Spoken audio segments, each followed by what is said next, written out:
Miss Evans on the Titanic.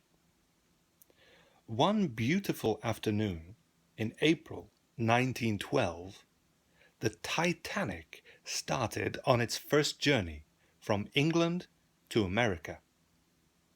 It was scheduled to arrive in New York in 7 days. The Titanic was one of the biggest ships ever built. About 2,200 people were on this ship. Everything in it was new and clean. Everyone was enjoying the journey. On the 5th day, it got colder and colder. There were some icebergs around the Titanic. Icebergs are dangerous to ships. Only a part of an iceberg shows above the water, and most of it is under the water. Late that night, a man watching for icebergs saw a very big one near the ship. He shouted, "Iceberg ahead!" But it was too late.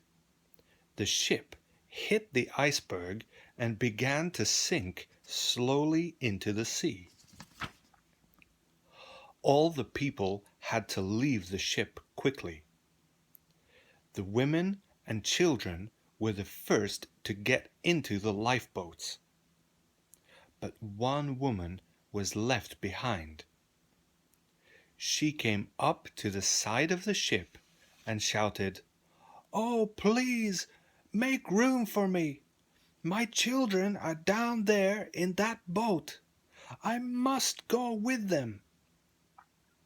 "There's no more room here," someone in the boat shouted back. Her little son and daughter heard her and began to cry. "Mother! Mother!" No one knew what to do. Suddenly, a young woman sitting near the poor children stood up and said, "I'll go back to the ship. I'm not married. I don't have any children." There was no time to lose. The young woman went back to the ship, and the children's mother got into the lifeboat. Soon after that, the Titanic went down into the water. The young woman's name was Miss Evans. She was going home to Boston. No more is known about her. That night, about 1,500 people lost their lives. Miss Evans was one of them.